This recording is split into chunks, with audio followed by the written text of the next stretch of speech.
बिस्मिल्लाहिर्रहमानिर्रहीम, अस्सलाम वालेकुम। आप देख रहे हैं देसी टीवी यूएसए। मैं आपकी मेज़बान शमा रफ़ीक। प्रोग्राम क्यों और कब तक से। जी जनाब, जैसा कि आप जानते हैं कि 2014 में पाकिस्तानी दफातर में होने वाले जिनसी हरासमेंट के केस सामने आते हैं और इसमें आप देखते हैं कि सबसे ज़्यादा जो दादोशुमार है वो जी सरकारी दफातर का सामने आता है। और इससे क्या होता है कि जैसे कि एक तंजीम मेहरगढ़ है, उसमें एक उनकी रिपोर्ट के मुताबिक ये सामने आया कि पाकिस्तान की जो सरकारी दफातर हैं उनमें से 77% जो उनसा है जो फीमेल्स हैं उनको काफ़ी हरासमेंट का सामना करना पड़ा है। ये सब मसले जो उनसे हैं आप देखते हैं कि हमारे सामने डेली आते हैं, लेकिन इसकी चेक एंड बैलेंस कहाँ होता है, इस पर चेक एंड कितना अमल किया जा रहा है, ये सब बातें भी जानते हैं। लेकिन अभी 2011 से लेकर 2021 तक जो सा है 10,000 तक केस जो सा है तंजीम मेहरगढ़ की रिपोर्ट के मुताबिक जो सा है वो दर्ज किए गए हैं। इसी मौजूद पर बात करने के लिए जी हमारे साथ स्टूडियो में आज मौजूद हैं मोहम्मद यूसुफ खान साहब, जो कि APP के क्राइम रिपोर्टर हैं और YJA के प्रेसिडेंट भी हैं। सर अस्सलाम वालेकुम। जी वालेकुम सलाम। Sir welcome to our studio. Sir आप जानते हैं कि जैसा कि दिन ब दिन पाकिस्तान में जिनसी हरासमेंट के केस भी सामने आ रहे हैं और काफ़ी जो सा है दरपेश मसाइल भी हैं इस मामले को लेकर,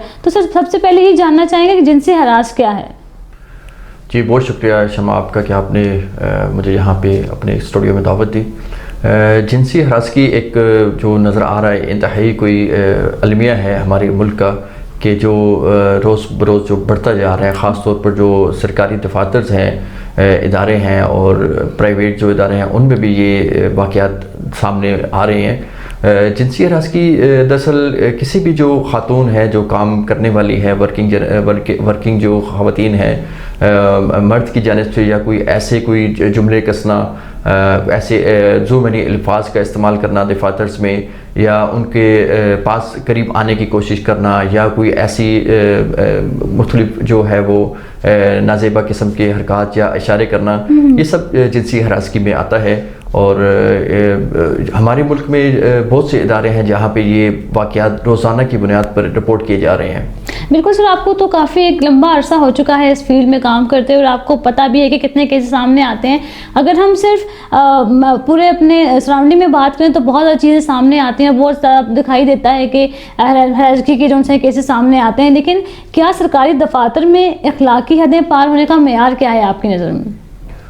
जी बिल्कुल, हाल ही में अगर देखा जाए तो ये पैमरा में एक आला ऑफिसर की जानिब से एक वुमेन वर्कर को हरासा किया गया था, जिस पर उस खातून की जानिब से जो हरासगी का जो इदारा है, हरासगी के ख़िलाफ़ जो कार्रवाई करने वाला इदारा है, उसमें उसने एप्लीकेशन दी थी, जिसके बाद उस इदारे की जानिब से एक्शन लिया गया और जो आला ऑफिसर है उसको ना सिर्फ मुलाजमत से फारिग किया गया बल्कि उसके ख़िलाफ़ जुर्माना भी आयद किया गया। तो इस तरह के जो केसेस है वो सामने आते हैं। पुलिस है, डिस्ट्रिक्ट पुलिस है, वो भी इसके ख़िलाफ़ जो जिनसी हरासा, जो ख़वातीन की जिनसी हरासगी के हवाले से बहुत से इक़दाम कर रही है। बिल्कुल, आप समझते हैं कि क्या ये वाकई एक बेहतर इक़दाम आपको नज़र आए हैं कि अब जो सा है फ़ीमेल जो सा है उसकी सिक्योरिटी के लिए, उसकी जो सा है राइट्स के लिए जो सा आवाज़ बुलंद की जा रही है?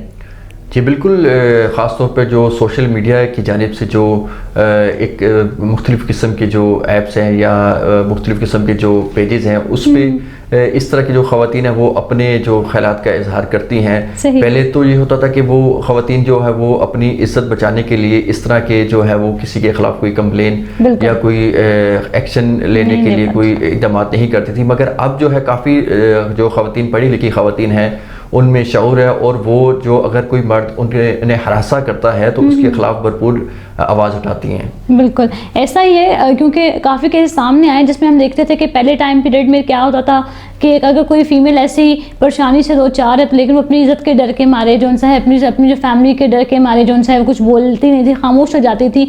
ये सब मसले जो उनसे हैं आपके सामने देखने को आते हैं कि और आप समझते हैं कि अब जो सा जैसे अभी आपने कहा कि ख़वातीन के अंदर बहुत शऊर पैदा हो चुका है, तो लेकिन आप ये भी बताइएगा सारे कि पाकिस्तान में जिनसी हरास का कितना बड़ा मसला है?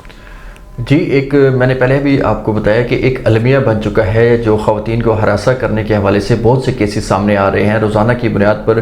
जो डिस्ट्रिक्ट पुलिस में जो अगर हम जो खबर फाइल करते हैं या जो रिपोर्टिंग करते हैं तो उसमें 3-4 केसेस ऐसे भी आते हैं जिसमें जो ख़वातीन को जिनसी हरासा के जो FIRs होती हैं या फिर उसके मुलजमान जो गिरफ़्तार होते हैं।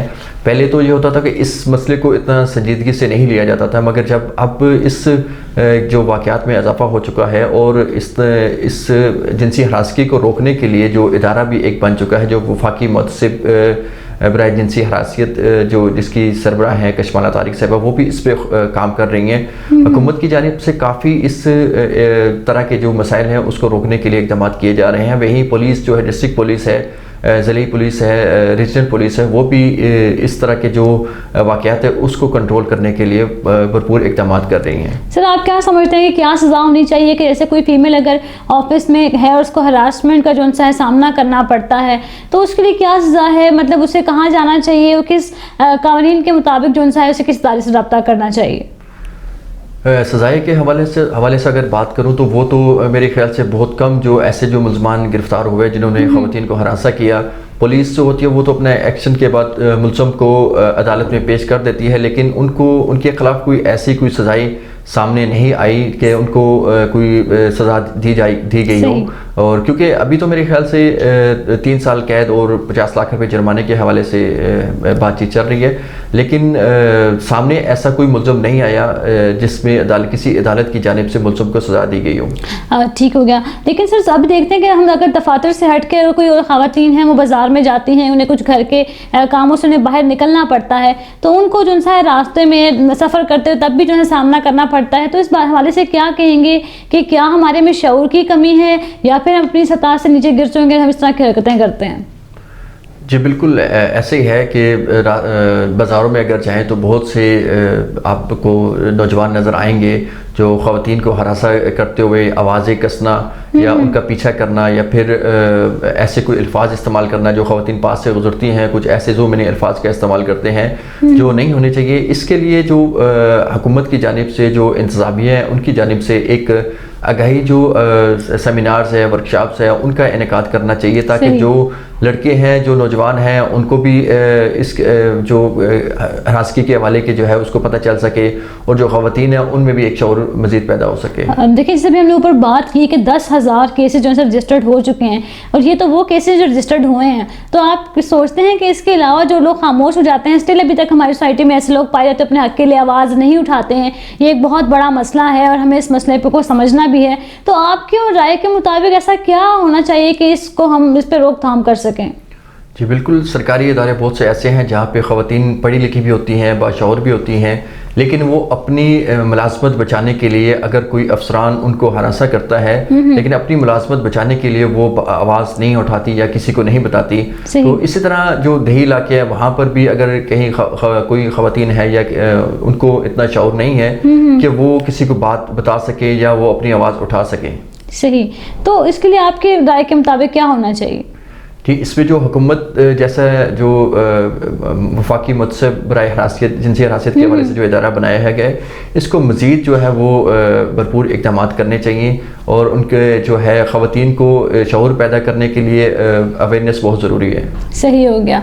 तो जी, उसके बाद आप क्या मैसेज कन्वे करना चाहेंगे हमारी फ़ीमेल को कि उन्हें अपनी जो है अपनी सेल्फ़ रिस्पेक्ट के लिए अपने आप को डिफेंड करने के लिए क्या करना चाहिए? एक मैसेज दे दीजिएगा प्लीज़। जी बिल्कुल, ख़वातीन जो है उन्हें ख़ास तौर पर अगर बाज़ार जाएं या कहीं भी जाएं तो उन्हें कम से कम इतना शऊर होना चाहिए कि उनके पीछे कौन आ रहा है। अगर कोई उन पर कोई आवाज़ कस रहा है या पीछे से आवाज़ दे रहा है या कोई अल्फाज ऐसे इस्तेमाल कर रहा है तो उसे फौरी जो है पुलिस की जो हेल्पलाइन है उस पर भी कॉल करनी चाहिए। ख़ासतौर पर रावलपिंडी में जो जिनसी हरासगी के हवाले से एक इदारा अभी हाल ही में एक कायम हुआ है, उस पर भी उन्होंने एक हेल्पलाइन का नंबर दिया हुआ है, उस पर उन्हें फौरी कार करनी चाहिए। उसमें पुलिस का ये कहना है कि जो कॉल करेगी जो खातून, उसका नाम जाहिर नहीं किया जाएगा।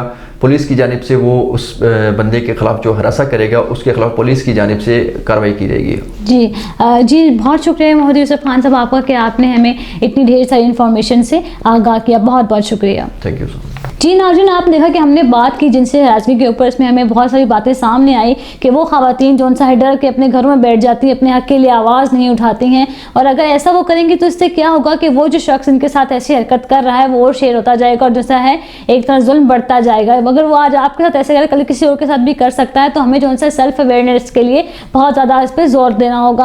और आपने देखा कि हमें यूसुफ खान साहब ने बताया कि हमें कौन से इदारे से रब्ता करना चाहिए, जो सा है हमें इन रूल्स को फॉलो करना चाहिए। तो हमेशा से डर के घबरा के घर नहीं बैठना है, हमें अपने आप को खुद महफूज करना है। अब वो वक्त आ चुका है कि हमें इसके लिए आवाज़ उठानी होगी, क्योंकि हम कभी भी जो सा है इस बात पे डर के सहम के नहीं रह सकते। हम पाकिस्तान में जो सा काफ़ी शऊर फैल भी चुका है। जी अगले प्रोग्राम तक के लिए इजाज़त दीजिएगा। अल्लाह हाफिज़। देखते रहिए देसी टीवी USA।